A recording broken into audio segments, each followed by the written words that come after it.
All right, today I'm here with Astrik. Astrik, how do you say your last name? Ivanova.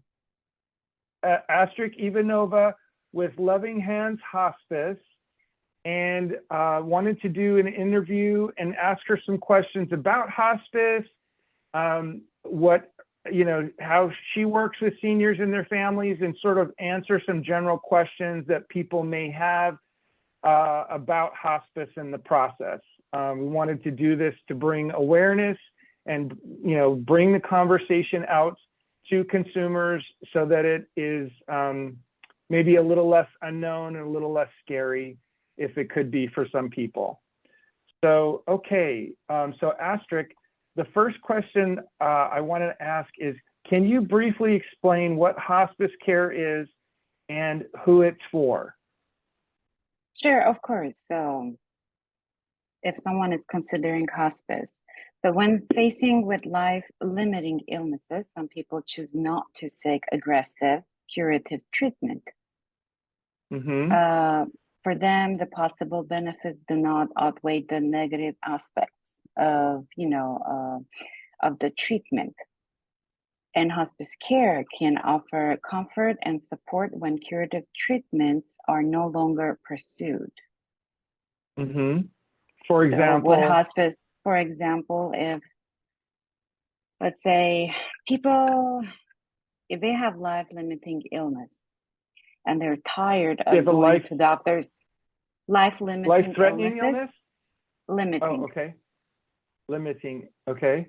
Yes, and they do not want to get aggressive treatments, and they're tired of going to doctors' offices, get the treatments, call here, go there, refill this prescription, and get this, get that, and family gets tired of, doing something. So what they do, they ask help from hospice, and what hospice does is just makes the family life and brings the comfort to the family and to the patient, because we deliver medications, we deliver medical supplies, we deliver durable medical equipments. If they need to see the doctor, they see our doctor, which can be Zoom meeting or in-person meeting. They get visits from our nurses up to 2 to 3 times a week that we can decide on day of admission. When we do the evaluation and we do plan of care with the family and the patient, we decide what they need and how we can make their life easier. So we do hospice aids, which is helping them to keep the patient clean, and anything happens with the patient or with the family, we are just one phone call away.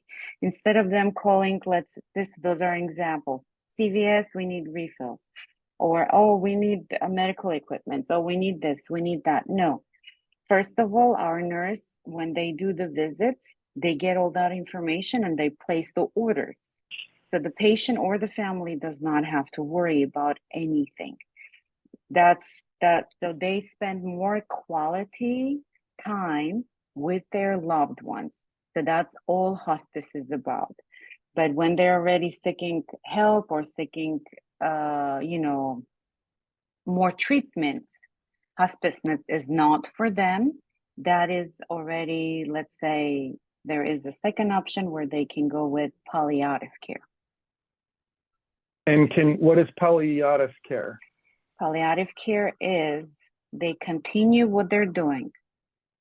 The only difference is we provide a nurse once a week to go to their home, go through their treatment plan, and they say, okay, you can do this, you can do that. Basically, one professional person visiting them and guiding and being with them through the journey when they're still seeking for help. But when they're already there, that's at home. So we just send a registered nurse to the patient's home, And every week they go just to check their vitals, just to check what's happening and how they can help. And that's the palliative care, but that's not a hospice. Many people think they can get everything, the same things with palliative care, but that's not what it's about. Okay, so hospice is actually in a hospice facility, in your hospice facility. Is that correct? No. No. Okay. Hospice is we go to patient where the patient's home is. That could Oh, be senior living, that could be a nursing facility, that could be their home. So we send okay. people to the patient. Ah, okay. So you guys are a hospice care service. Would Correct. you agree with that? Okay. Okay. So you send your people, you go out to see the patients or the clients wherever they are, whether it be at home or senior care or some Whatever of us they consider it's their nursing. home, we go to them Okay. just because the philosophy of hospice is to give comfort to the patient for it Mm-hmm. could be days, months of Mm-hmm. their loss, that we just go to them and so they don't have to worry about anything medically. Okay, I see. Thank you for that. So the next question I was wondering about was, you kind of touched on it a little bit. Can you explain to me, so one more time, just so that it's clear, what sets hospice care apart from other healthcare? It's making sure they're at home and they're comfortable, correct? Correct. So And let's say the patient decides, I'm done. I do not want to go to doctor. I just want to stay home. Or the family members mm, decide for the patient sometimes. Not sometimes, most of the time, it's a mutual decision. They decide, okay, we're done. We no more doctors. We just want to leave happy whatever days left. Okay. right, whatever And time is we left. don't, yes, we don't want to, just go here and there and we can spend more Mhm. quality time with our loved ones. So that's where Mm, we come. What it is, our people come to their home and just everything that they need, we take care of their needs. If they need a mm. chaplain, if they want to talk to the chaplain, you know, Which is pray. a minister or Yes. spiritual advisor. Mm-hmm. Yeah, so the spiritual advisor, spiritual counselor goes to the patient and they, spend some time together talking. Mm-hmm. If the patient, there are lots of times the patients don't know that they have some kind of advantages that they can take from social workers. Like Mm-hmm. if they didn't apply to the correct group, correct plan of the insurance, if they don't have the IHSS hours, it's not enough for them. So we send a social worker to them and they discuss what they have and what they can get. Nice. Then, Okay. like I said, yeah, then there is the registered nurse, there is the nurse practitioner, there is the doctor. So this is all gets decided on a time when we do assessment, Mm-hmm. and this is all covered by their insurance. And how we find that out is as soon as we have an order, or as soon as the Mm-hmm. patient's family calls us and says we want hospice care, the first thing, of Mm-hmm. course, we just get their insurance information. If they don't have their insurance information, we get their social, because by their social, we can find out what hospice coverage they have. So we check their Okay. eligibility. That only takes us about 3 to 5 minutes. We submit Mm-hmm. that, and then it says they have a coverage, they're good to go, and that's when we start. There is only 1% of patients that they don't have any coverage, then they have to pay out of pocket. But like I said, it's just 1 in a million, because many people here in United States, they do have insurance or they do have Medi-Cal Mm-hmm. or Medicare, and it is covered by all of those. Oh, nice. Okay. I was just going to ask, I would assume Medicare covers So you just touched on that. Thank you Yeah, for that. Medicare covers it. And like I said, if there's Medicare, some kind, there are Medi-Cal. some specific groups that they don't cover, and that's why we have the social worker, and that's why Mm-hmm. we just talk to the patient's family and we say, okay, you have this group, it might not be covered, but we can help you to change the group and make sure everything is covered, and we help them with that too. We don't let nothing on the patient or the patient's family to worry about. All they have to do is just be happy and be with their loved ones.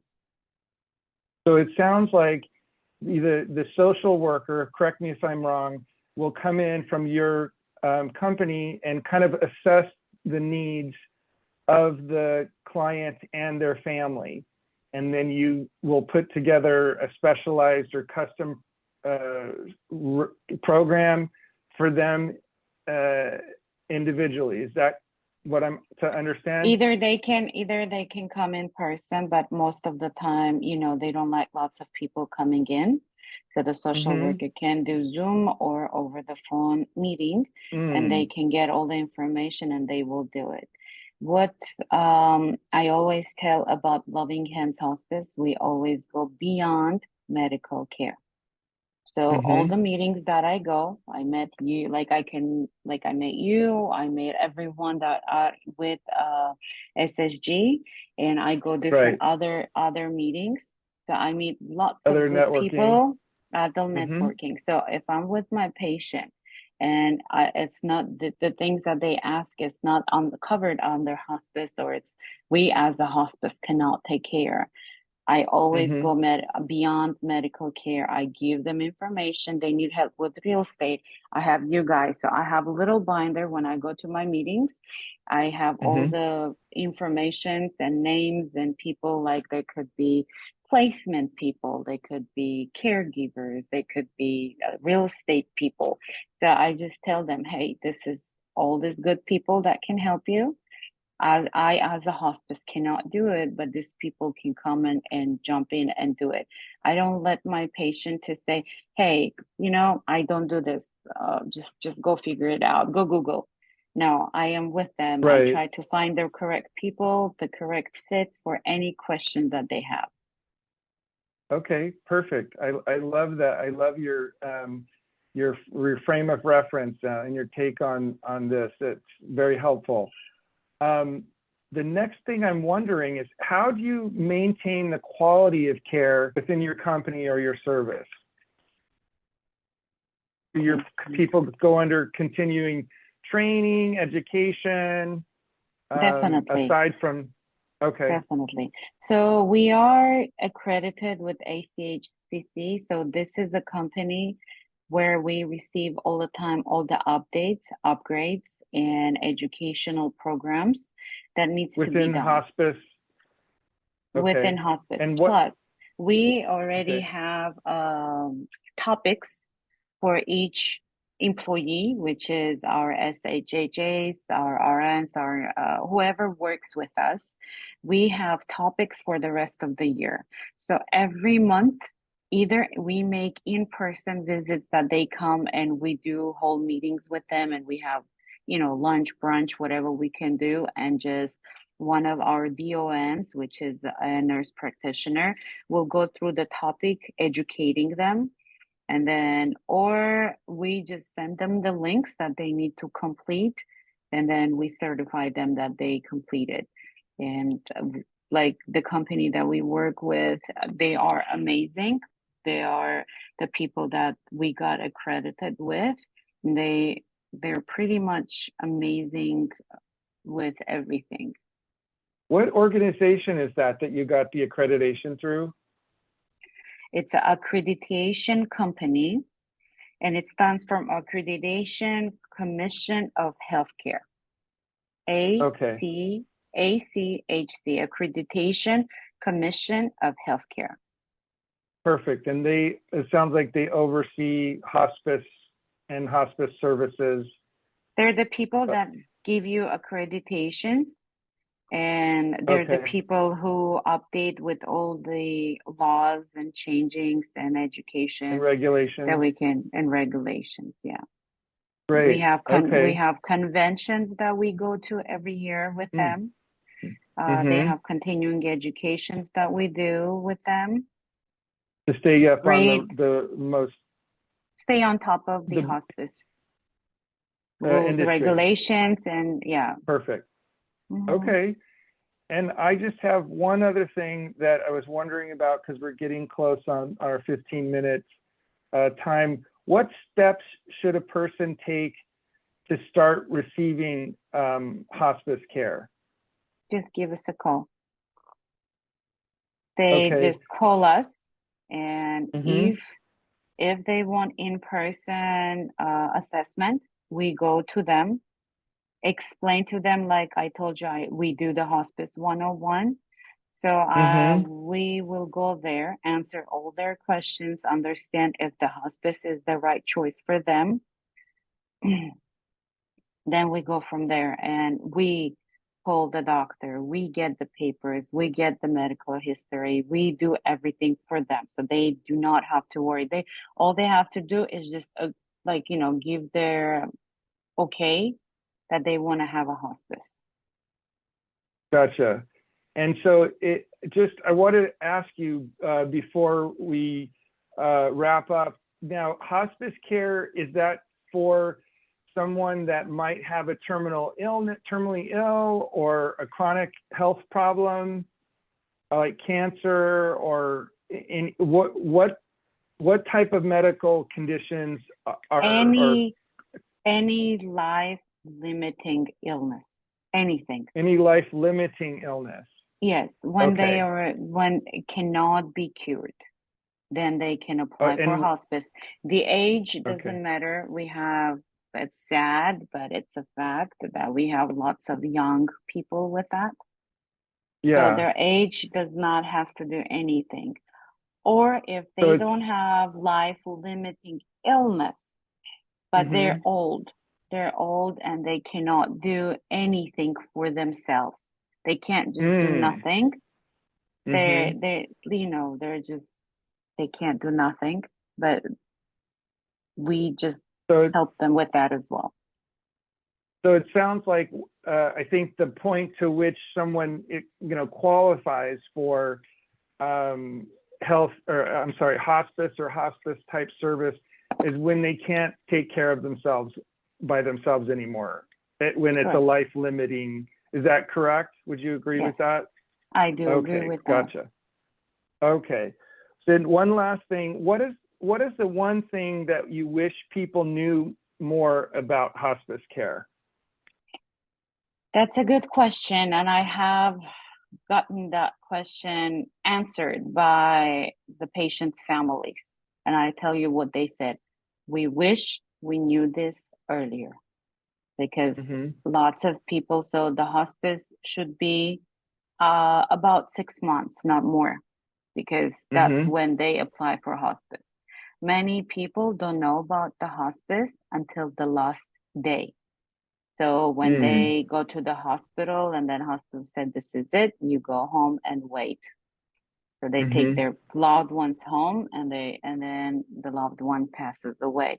So the Mm. first question is when we are with them that last day, because we provide continuous care. We can have a nurse.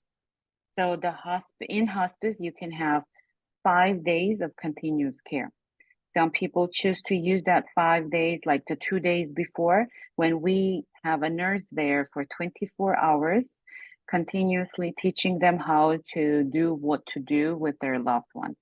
And then when they already cannot do it, the last few days, we send a continuous care to them. So again, the question was, we wish we knew this ahead of time. That way, that Mm. 1 month, 2 months, 3 months, until 6 months, they could have gotten help from hospice. It So sounds like from leaving the hospital to not knowing what steps to take, particularly if they cannot take care of themselves individually anymore. That, we wish we knew that hospice care or hospice service type of care was available for this time between leaving the hospital, if you will, from an event? Leaving the hospital, or when they get diagnosed with something and they try to treat that illness. And then the doctor says, I am so sorry, but we cannot do much about this anymore. They go home and yes. So they go home, and because, you know, they have the feeling that they want to do everything for that, their loved person. So they don't ask for help, but they get exhausted. They get exhausted because they do so much, changing them, taking care of them, make sure their medications are refilled, make sure they have enough supplies, everything. They get exhausted, but they don't know that we are there and we can go and we can help them. So that's why many of them, they say, we wish we knew this ahead of time. And, you know, instead of us worrying and getting exhausted, we could have just, you know, just have good time with the person and not worry about anything else, because anything else, we take it from them. That's so great to know. That's so good to know, Astrik. Thank you for the time to do this interview with me today. And if anybody wants to reach out to you for questions or for services, Astrik, give me your last name one more time. Ivanova. Ivanova with Loving Hands Hospice. I will put her contact information down in the description of the video that you can reach out to her for any questions.